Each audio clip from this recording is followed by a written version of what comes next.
Assalamualaikum warahmatullahi wabarakatuh. Berjumpa lagi dengan saya Regina Ringtias. Di sini saya akan merefleksikan pembelajaran literasi dalam lintas mata pelajaran topik 5, aksi nyata. Konsep refleksivitas merupakan kemampuan individu untuk merefleksikan diri sendiri, pengalaman dan pemikiran mereka sendiri. Hal ini melibatkan proses introspeksi yang mendalam untuk memahami aspek-aspek internal dan eksternal, baik dari diri sendiri dan pengalaman mereka. Refleksivitas melibatkan pengakuan bahwa pemahaman dan tindakan seseorang tidak hanya dipengaruhi oleh faktor internal, melainkan juga faktor eksternal yang melingkupi individu. Berikut faktor internal. Yang pertama yaitu keyakinan. Keyakinan individu dapat mempengaruhi cara individu memandang dunia dan menginterpretasikan pengalaman mereka.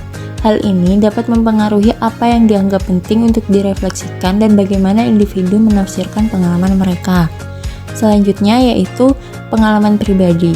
Pengalaman hidup individu, baik yang positif maupun negatif, akan membentuk pemahaman mereka tentang diri mereka sendiri, orang lain, dan dunia di sekitar mereka. Pengalaman ini dapat menjadi titik awal refleksi tentang bagaimana pengalaman masa lalu mempengaruhi pemikiran dan perilaku pada masa kini dan masa yang akan datang. Selanjutnya yaitu ada emosi dan perasaan. Emosi dan perasaan individu memiliki peran penting dalam proses refleksi.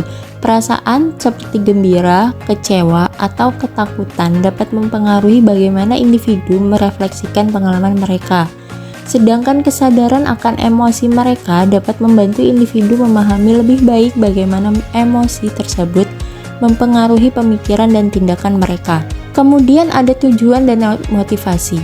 Tujuan dan motivasi individu dalam merefleksikan diri mereka sendiri dapat mempengaruhi kedalaman dan fokus refleksi mereka.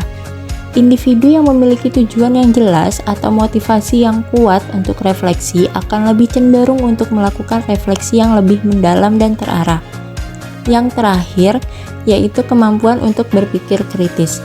Kemampuan untuk berpikir kritis juga memiliki peran penting dalam proses refleksi.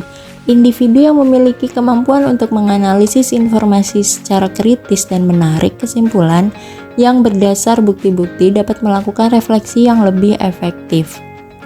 Berikut adalah faktor eksternal yang mempengaruhi refleksivitas seseorang.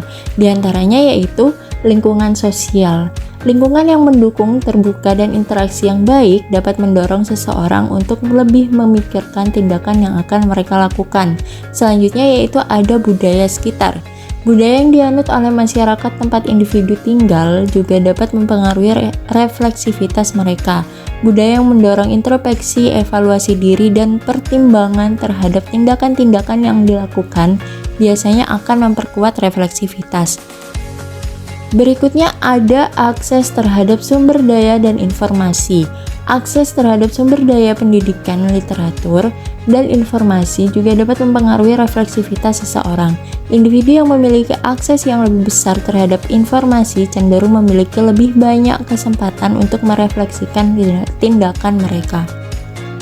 Kemudian ada dukungan dan umpan balik.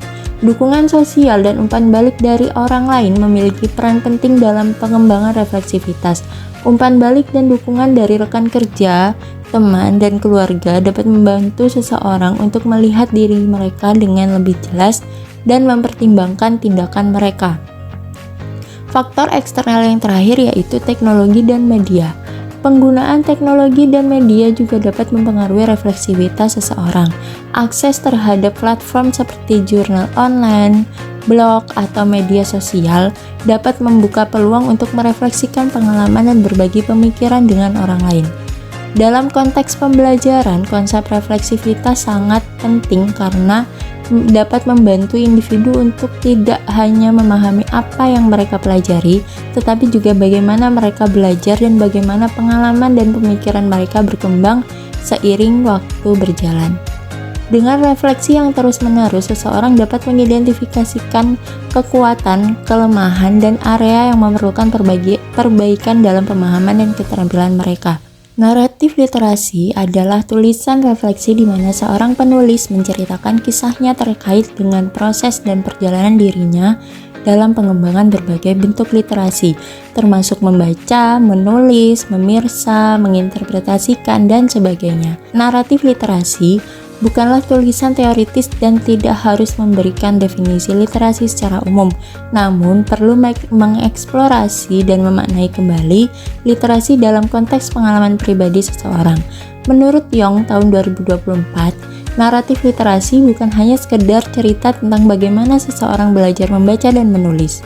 Genre ini dapat membantu seseorang untuk mengidentifikasikan dirinya sendiri dan apa yang menjadi impian hidupnya, baik sebagai seorang individu maupun sebagai bagian dari komunitas. Naratif literasi sering menjadi bagian dari tugas refleksif yang diberikan kepada calon guru agar mereka mampu menilai kembali pengalaman, cara pandang, keyakinan, dan perspektif mereka tentang literasi. Selain itu, naratif literasi juga dapat membantu calon guru untuk mengajukan pertanyaan kepada diri sendiri tentang apa artinya menjadi seorang yang literat.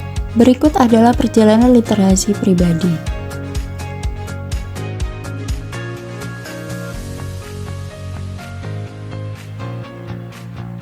Setelah membuat naratif literasi, saya benar-benar yakin bahwa literasi sangat berpengaruh dan bermanfaat dalam kehidupan saya. Dengan berliterasi, saya dapat memperoleh pengetahuan, berkomunikasi dengan efektif, memahami kondisi lingkungan sekitar, serta dapat mengakses informasi yang diperlukan untuk mengambil keputusan yang tepat jika diperlukan. Dengan literasi yang baik, saya juga dapat meningkatkan peluang dalam berbagai aspek kehidupan, termasuk pendidikan, karir, kesehatan, dan hubungan sosial. Sebagai seorang calon guru, hal yang paling ingin saya lakukan untuk berkontribusi dalam membudayakan literasi di lingkungan saya yaitu yang pertama, menerapkan metode pembelajaran yang menstimulus literasi, di mana saya akan menggunakan pendekatan pembelajaran yang dapat meningkatkan keterampilan membaca, menulis, mendengarkan, dan berbicara secara aktif. Hal ini meliputi penggunaan bacaan yang menarik, kegiatan menulis kreatif, diskusi kelompok, dan proyek-proyek penelitian. Selanjutnya yaitu saya akan membangun lingkungan literasi, di mana saya akan menciptakan lingkungan yang menimbulkan kegiatan literasi, baik di dalam maupun di luar kelas. Hal ini meliputi mendesain sudut baca yang nyaman, membentuk tim buku atau kelompok diskusi, serta mengadakan acara-acara sastra seperti festival buku dan sebagainya.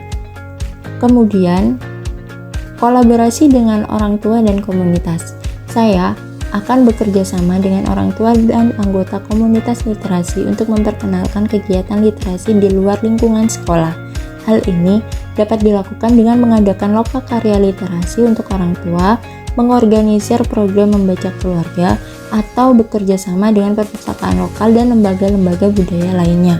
Selanjutnya yaitu menyediakan dukungan dan sumber daya tambahan. Saya akan memberikan dukungan lebih kepada peserta didik yang membutuhkannya, seperti bimbingan membaca, menulis, serta menyediakan sumber daya tambahan seperti buku, audio, e-book, atau materi pembelajaran online lainnya. Yang terakhir yaitu tentunya menjadi teladan literasi. Sebagai seorang guru, saya juga harus menjadi contoh yang baik dalam literasi. Saya akan menunjukkan kecintaan saya terhadap membaca dan menulis dengan mengamati praktek literasi secara terbuka, serta terlibat dalam kegiatan literasi baik di dalam maupun di luar sekolah. Sekian yang dapat saya sampaikan. Terima kasih dan sampai jumpa kembali di lain kesempatan ya. Wassalamualaikum warahmatullahi wabarakatuh.